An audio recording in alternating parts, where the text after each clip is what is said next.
Caracol journalist fired for supporting Abelardo de la Espriella, but the scandal she unleashed. Imagine for a moment that your job, your reputation, and your entire life could change because of a single comment. That's exactly what happened just 3 weeks ago to a Caracol journalist when she expressed her opinion about a presidential candidate. What began as a simple comment became the spark that ignited an epic battle against the darkest forces of media power in Colombia. Today I'll tell you how a brave woman challenged an entire corrupt system and what she discovered will leave you speechless. Before we begin, give it a like and subscribe so we can keep creating stories like this. The morning of August 20, 2025, began like any other for Esperanza Córdoba. At 5:30 on the dot, her alarm woke her in her apartment in northern Bogotá. As a star journalist for Caracol Television, her day was meticulously planned. He checked his agenda on his cell phone, just as he had done for the last 8 years of his career. But that specific day he had something different marked in red. Coverage of the Colombia 2026 Business Forum, Visions of the Future. I have no idea that this will be the last normal morning of my life, she thought as she sipped her usual coffee. The event would be held at the Compensar Convention Center, where several presidential candidates would present their proposals for the fast-approaching elections. Among them would be Abelardo de la Espriella, the controversial lawyer and businessman who had caused a sensation when he officially announced his candidacy on July 15 from his residence in Milan, where he lives with his wife Ana Lucia Pineda and their 4 children. The room gradually filled with journalists, business people and politicians.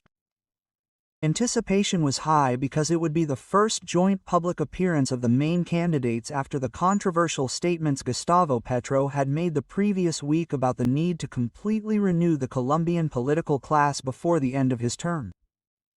Esperanza took her usual place in the front row, adjusted her microphone and reviewed the questions she had prepared for the last time. As always, she maintained the professionalism that had characterized her since her beginnings at the Universidad Javeriana until she became one of the most recognizable faces in Colombian journalism. When Abelardo de la Espriella took the podium at 10:30 in the morning, the atmosphere changed completely. His magnetic presence and his experience as a litigator in more than 2,000 cases were immediately noticeable. He began by talking about his diagnosis of Colombia after his years living in Europe, his concrete proposals for judicial reform based on his direct experience, and his commitment to total transparency in the management of public resources. This man truly knows the system from the inside. His words do not sound like empty promises like those of other politicians, she reflected, observing every gesture and intonation of the candidate. When Abelardo detailed his specific plan to combat corruption in the judicial system, mentioning real cases he had handled and proposing structural changes based on European models he had studied firsthand, Esperanza felt a twinge of hope. It was unusual for someone who had covered Colombian politics for almost a decade to feel such authenticity. The difference between my proposals and those of other candidates, Abelardo said with conviction, is that I don't need to investigate judicial corruption because I've fought it for 23 years. I don't need promises about transparency because my companies already operate under international standards. I don't need to learn about leadership because I've managed multinational teams. Quote. At the end of her speech, applause filled the room for almost 2 minutes.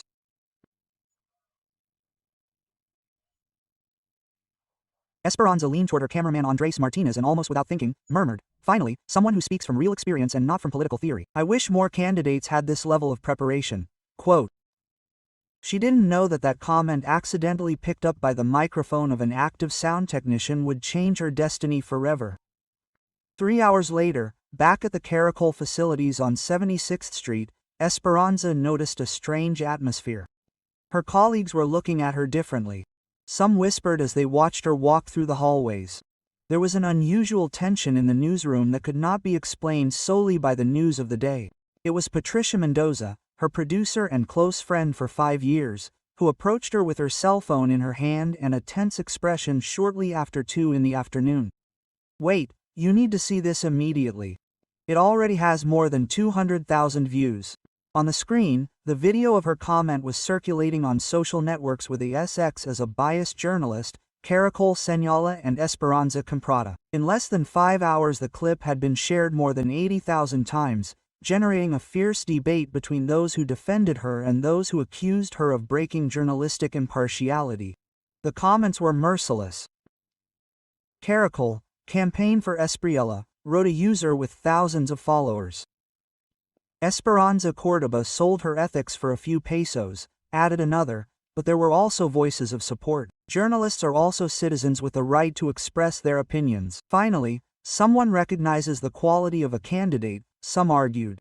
What shocked her the most was discovering that the hashtag Esperanza Comprada had been created by accounts that seemed coordinated, all with similar profiles and almost identical messages. Something didn't add up with the speed and organization of the campaign against her. Esperanza tried to downplay the situation that night. It will be just noise on social media. There will be another controversy tomorrow. Quote, she repeated to herself while making coffee in her apartment kitchen, but the next day, August 21st, at 7:15 in the morning, she received the call she had feared. Roberto Silva, news director of Caracol, had summoned her to his office immediately. The conversation was brief and devastating. Esperanza, the decision has been made. Your contract is terminated effective immediately for violating the ethical code of journalistic impartiality, Silva informed her in a cold and distant tone, avoiding eye contact. It is a corporate decision that comes from the top, nothing personal. Roberto, we've been working together since 2019. You know perfectly well that my track record is impeccable. A 15-second comment really justifies this. The decisions have already been made. Esperanza.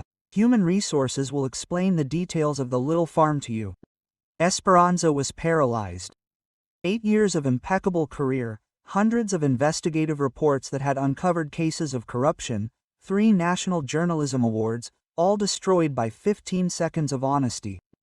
Disbelief gave way to rage and, finally, to a deep sense of betrayal. How is it possible that a personal comment made off camera could cost me my entire career? Since when can journalists not recognize when someone speaks with evidence? The questions hammered at her mind on the way home. By noon on August 21st, news of the firing had already spread across all media outlets. RCN covered the story with the headline Caracol fires journalist for supporting pre-candidate.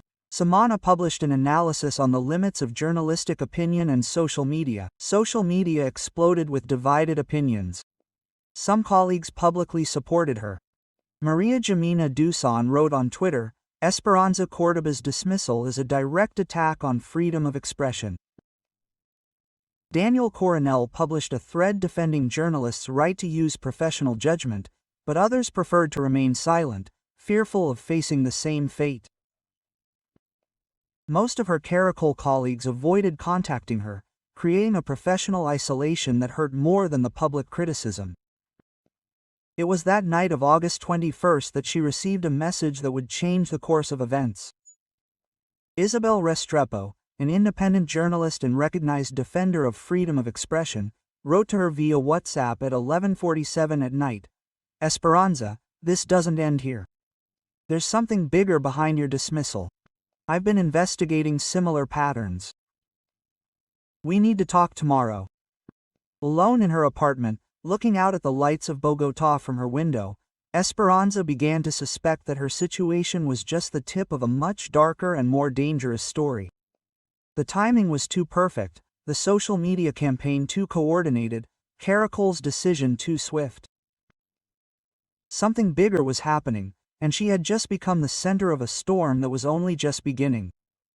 On August 22nd, Esperanza woke up without a clear direction for the first time in years. Her morning routine felt empty without the purpose of informing the country.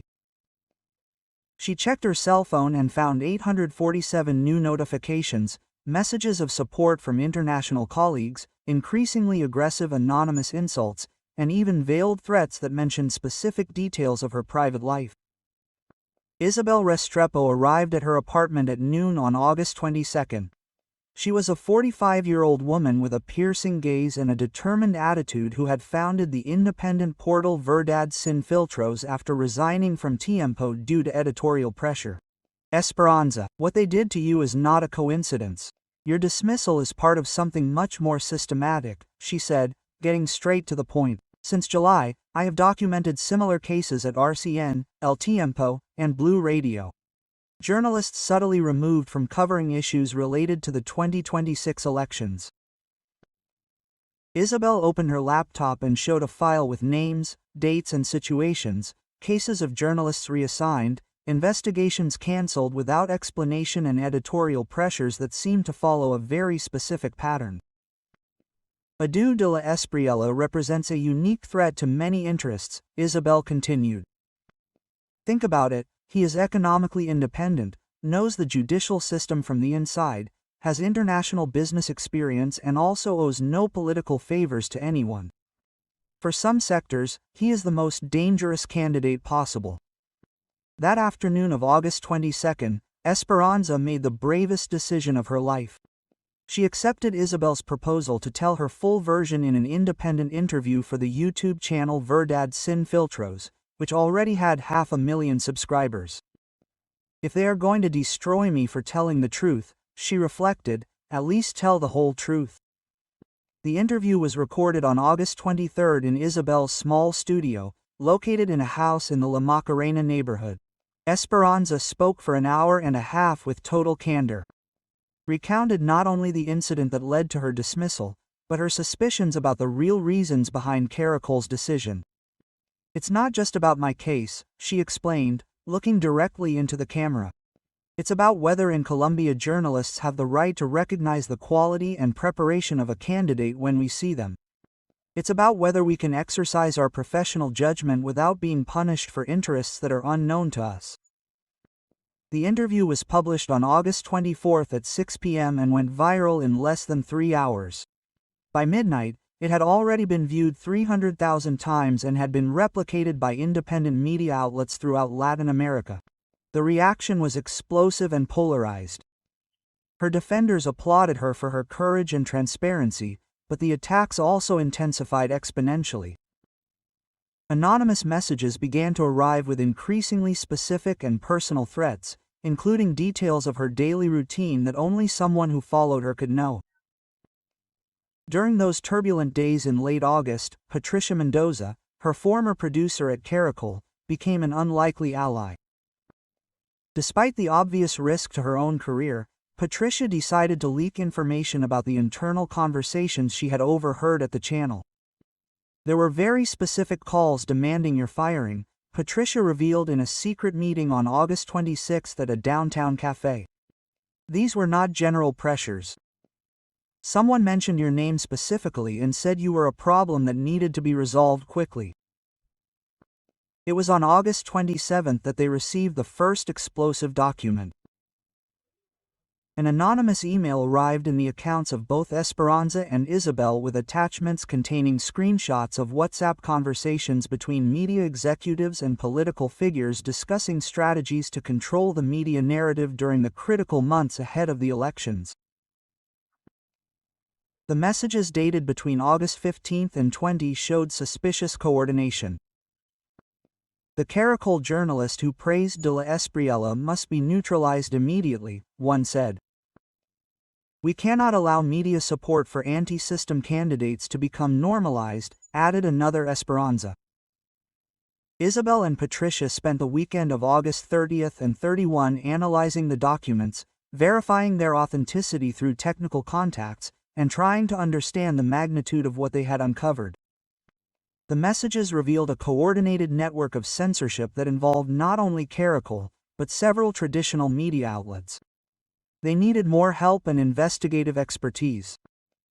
It was Isabel who suggested contacting Leonardo Vargas, a 58-year-old veteran journalist who had worked at El Espectador for 25 years before retiring in 2023. Weathered by corporate pressures, Leonardo had covered cases of parapolitics, judicial corruption, and drug trafficking, and his network of contacts in different sectors was impressive. When he joined the team on September 2, they began to draw a more complete and sophisticated map of the conspiracy. Leonardo provided historical context and connections that the others had not considered. "This is not new," Leonardo explained the first afternoon they worked together. What is new is the sophistication and coordination.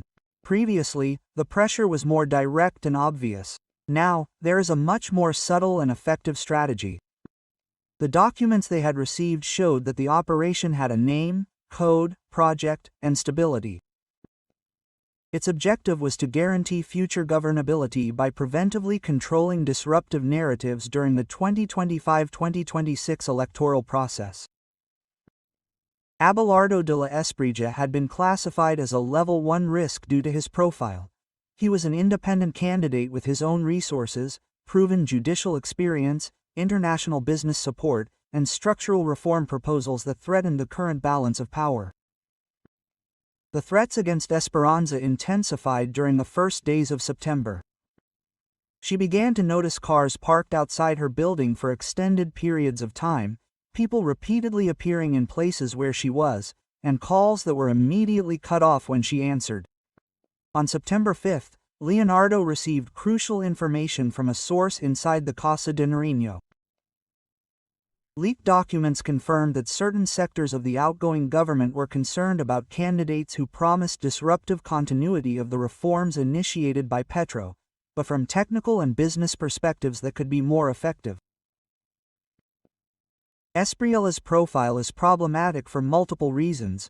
One of the internal documents dated September 1 explained. His financial independence makes him immune to traditional pressures.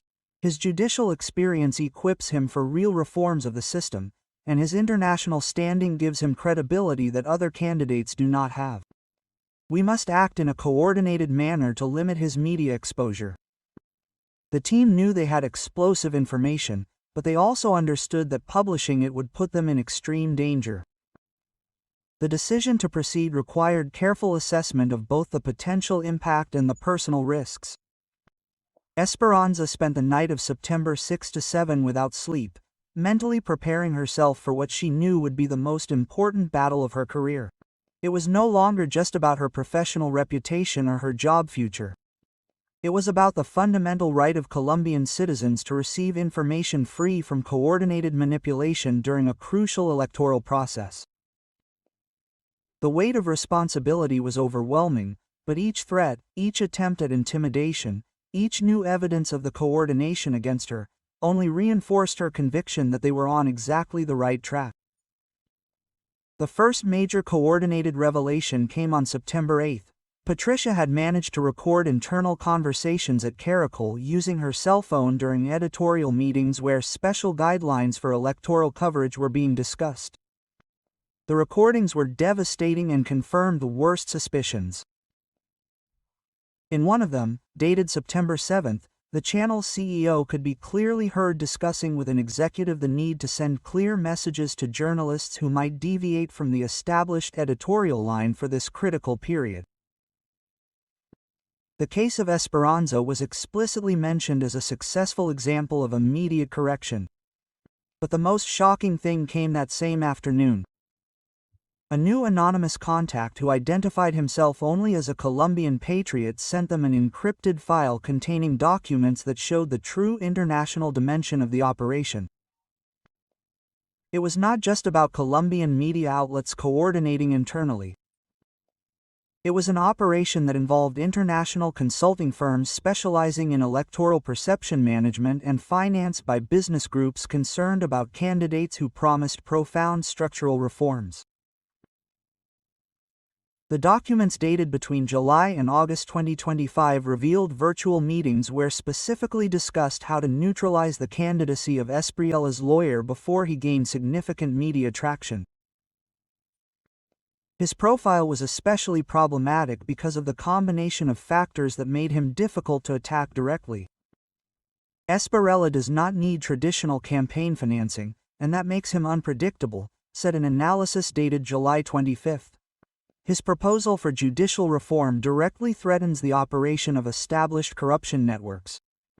His international business experience gives him technical credibility. We must act preemptively before October, when electoral attention traditionally intensifies. The plan was subtle but effective.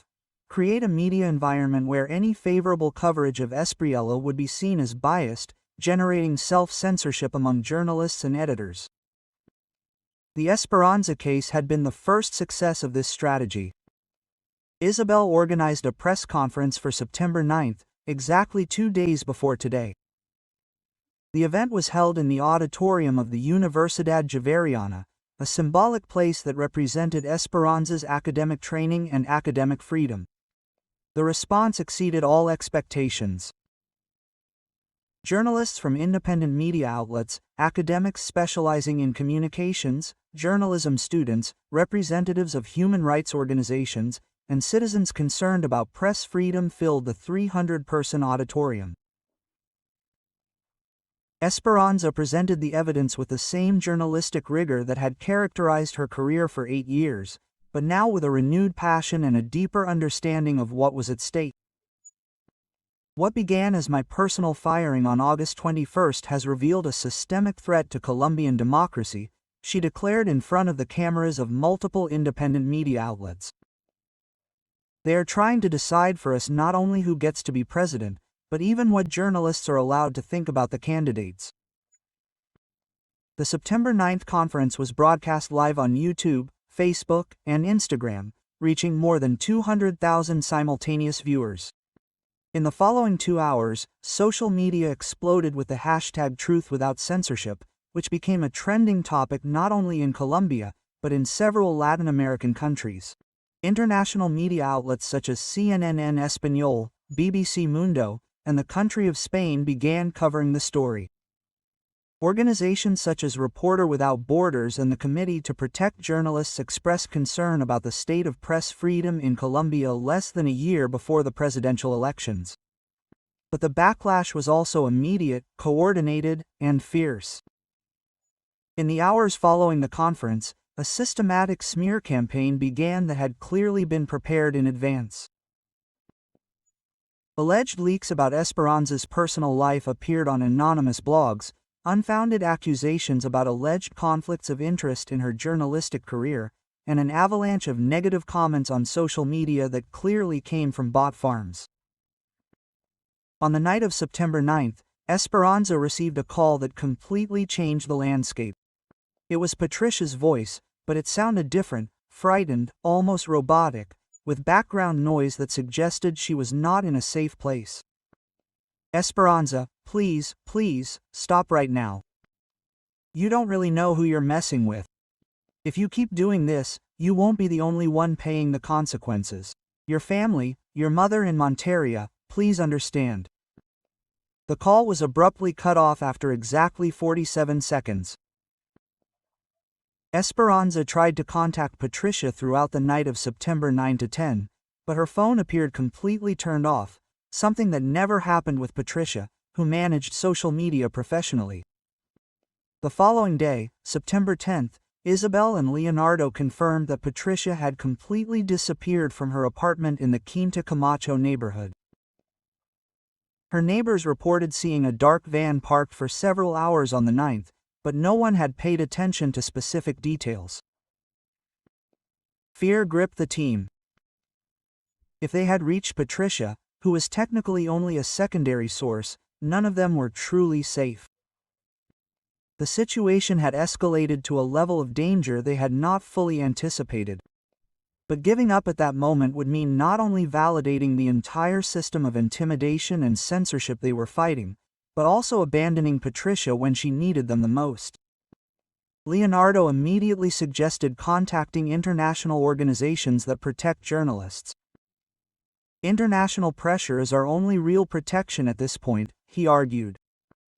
If this becomes an international case, it will be harder for them to act against us with impunity. At the same time, Isabel proposed dramatically speeding up the publication of all remaining evidence. If they are going to silence us, let it be after all the information is publicly available and impossible to hide. Esperanza, faced with the most difficult decision of her life, spent the early hours of September 10 to 11 reflecting on the words her mother Rosa had told her years ago when she decided to study journalism. Daughter, the truth is like the Sinu River. It can be diverted, obstacles can be placed in its path, it can be contaminated, but it always finds a way to reach the sea. She knew that continuing forward would put at risk not only her safety, but also Patricia's, Isabel's, Leonardo's, and potentially her own family's. But she also understood that stopping now would be betraying not only Patricia, but all Colombian citizens who deserved to have elections free from media manipulation. At 6 a.m. on September 11th, exactly today, Esperanza made the final decision. We are going to publish everything. If Patricia is in danger for helping us, the best way to protect her is to make her sacrifice worthwhile by fully exposing the truth. Patricia's disappearance had completely transformed the nature of the conflict. It was no longer just a media battle for freedom of expression. It had become an open war against forces willing to use any means to protect their interests, including kidnapping innocent people. And now, as I speak to you in real time, Esperanza Córdoba and her team are preparing what could be the most important revelation in the history of recent Colombian political journalism. All indications are that in the coming hours we will learn information that will forever change our understanding of how the hidden powers behind the elections in Colombia really operate. The battle for the truth continues at this very moment, and its outcome could determine not only the future of Abelardo de la Espriella's candidacy, but the very survival of press freedom in our country. Patricia Mendoza is still missing. Esperanza Córdoba is still in danger, but the truth, like the Sinú River, continues to seek its way to the sea. Do you think journalists in Colombia have enough protection to freely carry out their work? Have you noticed attempts at media manipulation in the news you consume? What do you think about Esperanza's case and Patricia's disappearance? Leave me your opinion in the comments and share this story if you think more people need to know about these cases of journalistic courage that are happening right now in our country. And so we come to the end of this story. I want to thank you from the bottom of my heart for joining me this far, for dedicating your time and attention to this content. Every like, every comment and every subscription means a lot to me and are the engine that drives me to continue creating. If you like this video, don't forget to like it, subscribe if you haven't already and activate the bell so you don't miss any new content. Your support is invaluable. Before I say goodbye, I want to remind you that behind each video there are hours of work, passion and dedication. So if you like this content, share it with someone else and help me reach more people. Thanks again for being here, for being part of this community. See you in the next video.